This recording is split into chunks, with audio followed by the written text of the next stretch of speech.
Trans-Siberian Sabotage. Say it out loud and you can almost hear the echo stretching from the Urals to the Pacific. On the night of November 13th, deep in Russia's far east, the longest railway on Earth shuddered as a blast ripped open steel and ballast near the tiny settlement of Sosnovka in Khabarovsk Krai. A freight consist jumped the tracks, rails twisted, and for a moment the artery that stitches Russia together stopped beating. This wasn't an accident. With a day, Ukraine's military intelligence, HUR, called it what it was: a special operation. Executed 6,600 kilometers from the Ukrainian border, the world's most famous railroad had just become a battlefield. Here's what the operation looked like from the intel side. A dark tree line, a line of shiny rail in the moonlight, and black charges tucked under the web of the track. The kind of meticulous placement that tells you the people setting them knew exactly how to turn precision into leverage. When those charges went off, a freight train derailed and the line was damaged enough to halt traffic while emergency crews swarmed the site. Russian rail authorities kept public comments muted, but the video and the result were hard to ignore. A pause on the Trans-Siberian, the kind of pause that echoes down supply chains like a cracked bell. Why this spot? Because this stretch isn't just scenery on a postcard, it's a conveyor belt for war. Over the last 2 years, open source analysts have tracked a surge of North Korean munitions flowing into Russia, rail carousels at the Tumagang-Kasan crossing, pallets under tarps at Rajin, and container ships like Angara and Lady R shuttling between Rajin and Russian ports such as Vostochny and Dunai. From those docks, the cargo rides the rails west, much of it along the Trans-Siberian. This is how aging North Korean 122mm and 152mm shells and heavier rockets become fresh thunder over Ukrainian positions. Attacking the track isn't just theatrical, it's aimed at the pipeline itself. The scale of that pipeline matters. According to independent researchers and a Reuters-backed analysis, at least 64 maritime shipments moved between September 2023 and March 2025, with cargo onward to Russian railheads and depots feeding the front. South Korean defense officials have separately estimated more than 13,000 containers, though the precise contents of each remain a classified guessing game. However you cut it, this is artillery mass, the kind you feel in your chest when incoming rounds walk up a trench line. Ukraine's message with this blast is simple: the conveyor isn't safe anywhere. Yes, even here. 6,600 kilometers from Ukraine. That number is doing a lot of work. It's geography turned into narrative. It tells Russian commanders that what they thought of as sanctuary has a crack in the window.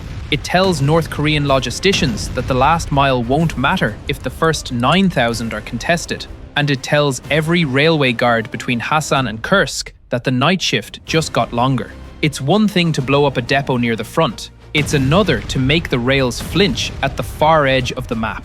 Now, zoom out from the blast crater and look at the map like a quartermaster would. Russia can try to reroute. There's the Baikal-Amur mainline, the BAM, built in the Cold War as a strategic parallel to the Trans-Siberian, running hundreds of kilometers to the north. It's rugged, beautiful, and in many sections still single track, threaded through tunnels and over long bridges. You can push trains that way, but every detour adds dispatch complexity, time penalties, and choke points, especially if your adversary now sees the network as a legitimate target, not an untouchable backdrop. This is the quiet math of interdiction. You don't have to cut every wire if you can force the system to route around the cut you made. This is what deep logistics warfare looks like.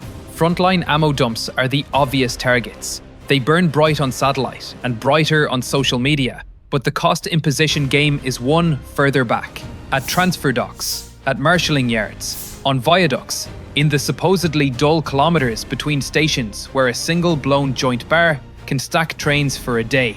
The Trans-Siberian is long, but it's not invulnerable. And the further east you go, the more each maintenance crew has to be perfect every hour, every shift. Perfection is a terrible plan in a war zone. It only takes one saboteur who knows where the rails sing. Let's talk about the ammunition itself. because shells are the heartbeat of this war. In 2024, North Korean supplies helped Russia keep its artillery rate of fire alive when domestic production sagged. In 2025, according to Ukraine's intelligence, that flow has reportedly thinned by more than half, as Pyongyang's stockpiles and production lines strain.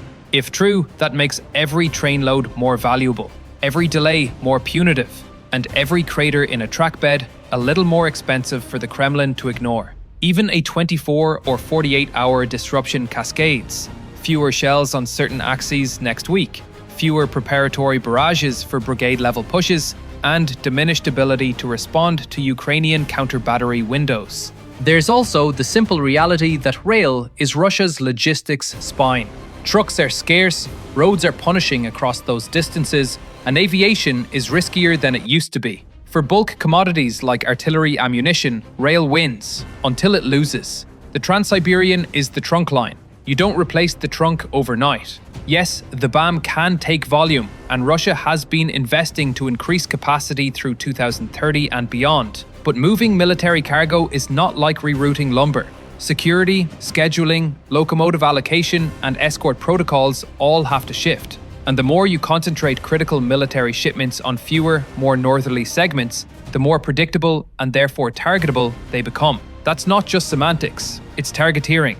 From a storytelling perspective, because our job is turning strategy into something you can feel, picture the route Kim Jong-un's ammo rides. A container creaks onto a flat car in Rajin. It moves by ship to Vostochny or Dunai. Cranes hoist it to a train, and the loco noses westward, joining the endless pulse of freight that is modern Russia. 1,000-meter trains, double-headed diesels, snow blowing sideways at a siding that looks like the end of the world. And then, somewhere past Khabarovsk, there's a gap in the rails, and the engineer sees sparks below the cab.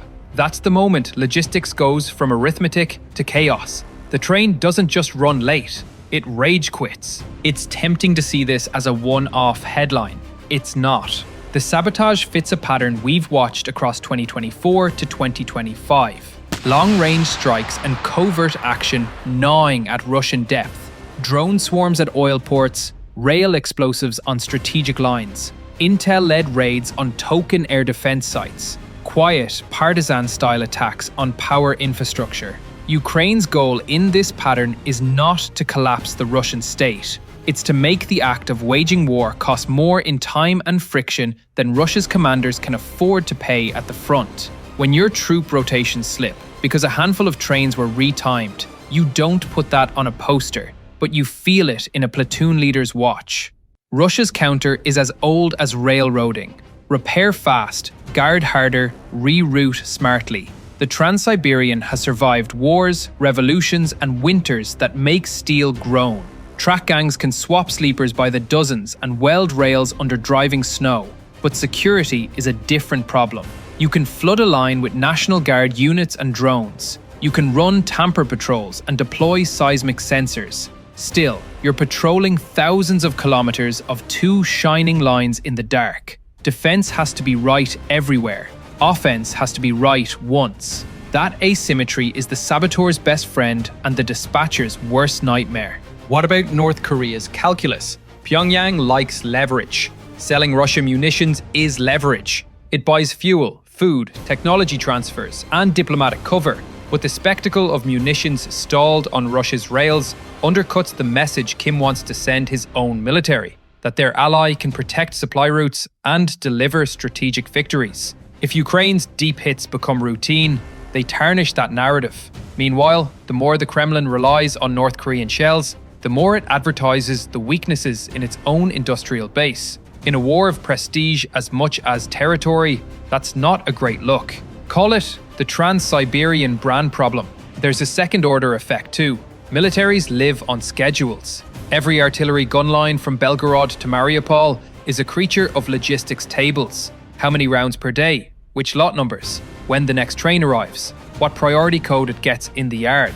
If the yard master in Khabarovsk has to call Moscow because a special train missed its slot, that wobbles more than one domino. The battlefield doesn't feel it tonight. It feels it next week, when a brigade commander hears "not today" on a planned barrage and has to shift to more expensive precision munitions, or accept higher risk for the assault. If you're Ukraine, that's the exact kind of slow burn disruption you want. Let's be clear about limits. A single blast doesn't starve a front of shells. Russia can and will fix rails, reroute cargo, and learn. But the signal this sends matters. Nothing in this war is out of reach. The further Ukraine pushes the edge of the map, the more Russia has to defensively operate its entire state. Imagine being a Russian rail planner and having to treat Khabarovsk like it's a grey zone. That isn't sustainable without cost, and cost is the point. Logistics is a budget of time, of steel, of attention. This operation charges interest. And yes, there's the video factor. War today is fought in timelines as much as trenches. HUR's release, night vision angles, controlled detonation, the cinematic punch of a freight car slewing off the sleepers, travels globally in seconds. That's not just for clicks, it's for messaging. To Ukrainian citizens that the war has reach. To Russian citizens that their state isn't as safe as it says. To partners abroad that assistance is yielding operational creativity, not just attrition. And to North Korea that their Ammo Express just got a service disruption alert. It's public diplomacy with a blast cap. If you're wondering how often this can happen, the honest answer is as often as access, intel, and risk tolerance align. Sabotage that far inside Russia is a high-endurance sport. It takes networks, local knowledge, and a lot of luck. But it also gets easier each time planners prove a method and the adversary fails to close every hole. Russia can never protect every kilometer of track. Ukraine doesn't need to hit every kilometer.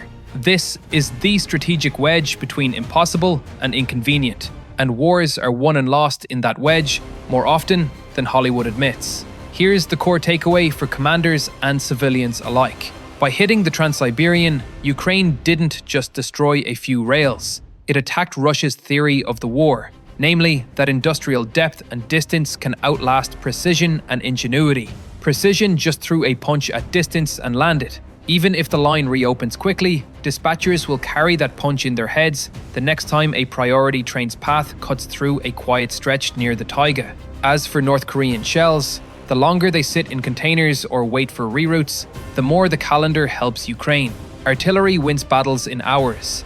Logistics wins wars over months. This blast was aimed at the calendar. A final word on tone, because some of you will ask, is it okay to laugh at a train derailment? No, but it is okay to note, with a wry grin, that the Kremlin's unstoppable munitions conveyor just took an unscheduled stop in Sosnovka. Somewhere, a Russian colonel tried to explain to a general why a single pair of rails can feel like a single point of failure. Somewhere else, a Ukrainian planner poured a strong coffee and started tracing the next choke point with a pencil. War is tragic. It is also technical, and sometimes the technical part wins the day, with 4 kilograms of explosive and a really bad time for a dispatcher. So, what happens next? Russia repairs, Ukraine adapts, North Korea keeps counting crates. The Trans-Siberian will roll again. Of course it will. But after November 13th, it rolls with a new sound in the background. A kind of phantom click in the rail joints that wasn't there before. That sound is uncertainty. And in a war where supplies are oxygen, uncertainty is a weapon. If you're planning an offensive, you can't schedule your breath. If you're defending your country, you just proved that the longest line in the world can be shortened to a single uncompromising idea. Your enemy's lifeline is not a given, it's a target, and targets can be hit.